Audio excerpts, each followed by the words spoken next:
Hello दोस्तों, मैं सुरेश यादव पर्दाफाश में आपका स्वागत करता हूँ। मेरा आज का टॉपिक है इब्राहिम सराह हाजरा।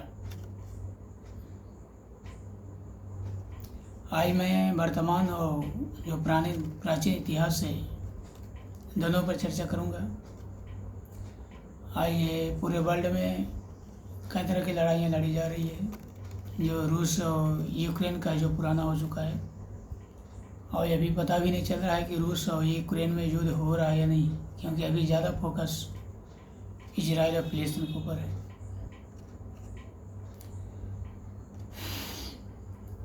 इजराइल दुनिया में एक ही मुल्क है जो यहूदी बहुल है, वहाँ केवल यहूदी लोग रहते हैं।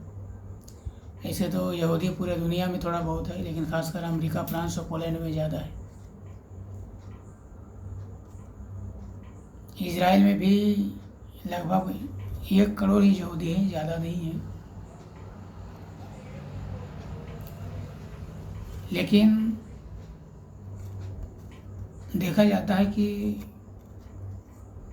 अमेरिका ने इजराइल को हर तरह से मदद करता है।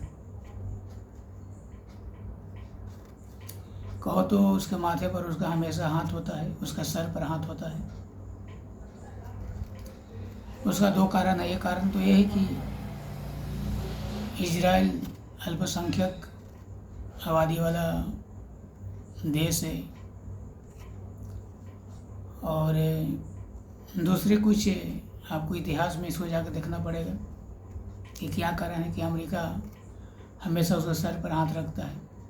और यहाँ तक उसने कह दिया कि जब तक अमेरिका है, इजराइल का कोई बाल बांका नहीं कर सकता। तो थोड़ा बैक साइड में हम चलते हैं, क्योंकि जो ईसाइयों का और इस्लाम का जो ग्रंथ है, उसके अनुसार सृष्टि का जो जन्मदाता है आदम हव्वा है। इसके अलावा दृश्य, नूह है, हुद वगैरह का नाम आता है।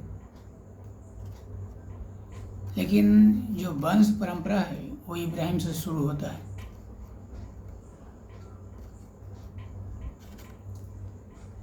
इब्राहिम मेन प्रॉफिट है, चाहे उसको आप पितामह कर लो या पिता कह लो। ये यहूदी, इस्लाम और ईसाई तीनों का ही है।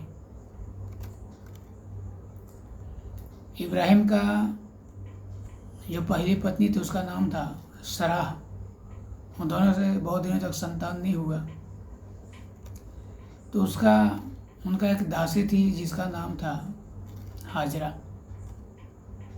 तो सराह ने हाजरा को इब्राहिम को सौंप दिया और कहा कि आप इससे संतान पैदा कर सकते हो आगे वंश बढ़ाने के लिए।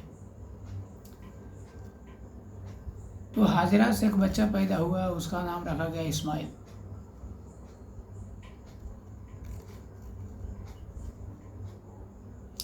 लेकिन बहुत दिनों के बाद लोग कहना है कि जब 100 बरस उम्र हो गया इब्राहिम का और सराह का उम्र जब 90 वर्ष हुआ, तो उससे भी एक बच्चा पैदा हुआ, उसका नाम रखा गया इसहाक। लेकिन इसमें विज्ञान सम्मत नहीं है। उस समय का खान पान शुद्ध था, वातावरण शुद्ध था। पुरुष 100, 200, 300 बरस तक जीते थे, लेकिन स्त्री बच्चा पैदा कैसे कर सकती है? क्योंकि मैक्सिमम जो महिलाएं होती है उसका जो पीरियड टाइम है 50 वर्षों का होता है। हम ज़्यादा से ज़्यादा 60 वर्ष तक ले जा सकते हैं, जिसको मासिक धर्म कहा जाता है। वो जब तक चालू है तब तक बच्चा पैदा कर सकते हैं। 90 वर्ष की अवस्था में बच्चा कैसे पैदा हो सकता है? विज्ञान इसका सपोर्ट नहीं करता है, या कोई हो सकता है कहानी भी गलत हो। वो 60-70 बरस के लोग 100 बरस को बता दिया हो। ये कोई कहते हैं कि खुदा का करिश्मा है, ये सब कुछ संभव है। खैर जो भी हो, 90 बरस की औरत से बच्चा पैदा ये संभव नहीं है। शायद खुदा का करिश्मा भी हो सकता है। तो जब इब्राहिम 100 बरस का हुआ और सराह, जिसको हम सारा भी कह सकते हैं, 90 वर्ष की हुई, तो उसका एक बच्चा पैदा हुआ जिसका नाम रखा इसहाक। तो उधर हाजरा से जो बच्चा पैदा हुआ इस्माइल, उसी ग्रुप में इस्लाम का इस्लाम का उदय होता है। उसी ग्रुप में हुआ मोहम्मद साहब, जो उनके द्वारा कुरान लिखा गया और उसी कुरान का व्याख्या किया गया। हदीस है, शरीयत है, अल बुखारी है, मैंने 4-5 ग्रंथ उसमें प्रकट हुआ। दूसरी साइड सराह से जो बच्चा पैदा हुआ इसहाक, इसी ग्रुप में मूसा हुआ, दाऊद हुए और बाद में ईसा मसीह हुए। इन लोग का भी 4-5 ग्रंथ हैं, जिसमें जबूर है, तौरेत है, जो ओल्ड टेस्टामेंट कहा जाता है। बाद में सबको मिलाकर इंजील बनाया, बाइबल बना दिया, जो न्यू टेस्टामेंट से जाना जाता है। तो यहाँ ये विचार करना है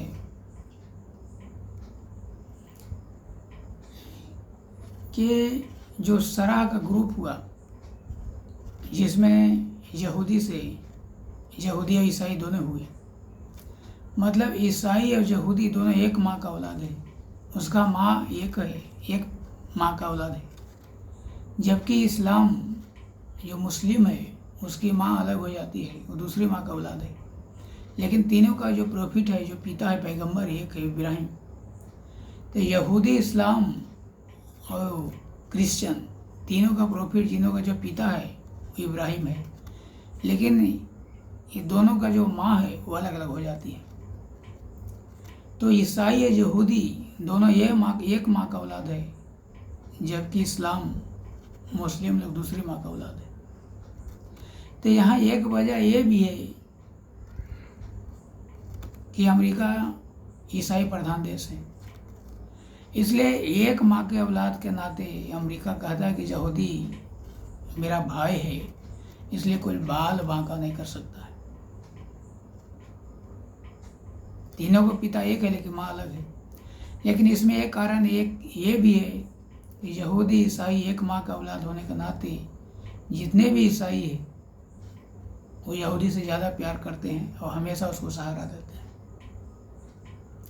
इसलिए अमेरिका हमेशा इजराइल के साथ होता है। पूरे वर्ल्ड में, पूरा मुल्क में एक ही मुल्क है, इजराइल।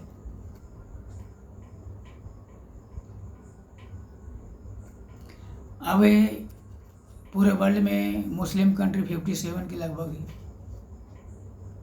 ईसाई इससे भी अधिक है पूरे वर्ल्ड में। लेकिन सबसे जो अल्पसंख्यक में, जैसे यहूदी लोग हो गए, हिंदू है, हिंदू तो एक भी हिंदू प्रधान देश नहीं है। भारत में ज़्यादा हिंदू है, लेकिन ये हिंदू प्रधान देश नहीं है, हिंदू घोषित राष्ट्र नहीं है। नेपाल हिंदू प्रधान देश है, लेकिन वो भी एक मतलब है हिंदू प्रधान देश, उसको घोषित नहीं किया गया है। एक मॉरिशस है, हिंदू पूरे दुनिया में है, लेकिन हिंदू राष्ट्र घोषित एक भी देश नहीं है। नेपाल भी धर्मनिरपेक्ष हो गया, भारत भी धर्मनिरपेक्ष हो गया, तो हिंदू राष्ट्र घोषित एक भी दुनिया में देश नहीं है। तो हम हिंदू हो गए या फिर यहूदी हो गए, पूरे वर्ल्ड में हम लोग अल्पसंख्यक हैं। तो हमें चाहिए कि मुस्लिमों के द्वारा या ईसाइयों के द्वारा हमें प्रोटेक्शन मिलना चाहिए, हमें रक्षा करना चाहिए। इसके बावजूद लोग हमें बम बारूद से उड़ाने के लिए कोशिश करते हैं। ये बहुत गलत बात है। आज भारत में लोग कहते हैं कि मुस्लिम अल्पसंख्यक है, तो दूसरे जाओ धर्म वाला अल्पसंख्यक है, लेकिन पूरे वर्ल्ड में हम अल्पसंख्यक बने हुए हैं, लेकिन हमें कौन प्रोटेक्शन दे रहा है? ये यहूदी लोग अल्पसंख्यक बने हुए हैं, उसको कौन प्रोटेक्शन दे रहा है? बल्कि हमें मुस्लिमों के द्वारा, ईसाइयों के द्वारा हमें संरक्षण मिलना चाहिए, लेकिन ऐसे देखा नहीं जाता, बल्कि और लोग हमें दुश्मन बने हुए हैं। तो ये वीडियो बनाने का मेरा मतलब यही है कि अमेरिका वगैरह जो देश है वो सब क्रिश्चियन प्रधान देश है। फ्रांस हो गया आपका, ये सब है, जर्मनी हो गया, ब्रिटेन हो गया, तो ये सब हमेशा इस जाल को सपोर्ट करते हैं। तो सपोर्ट करने का दो कारण है, एक तो कोई अल्पसंख्यक है, दूसरा है वो सब एक माँ के औलाद है, एक ग्रुप में आते हैं। इस्लाम दूसरे माँ का औलाद है, वो दूसरे ग्रुप में चला जाता है। तीनों के पिता एक है, माँ अलग है, इसलिए दोनों में डिफरेंस ही है।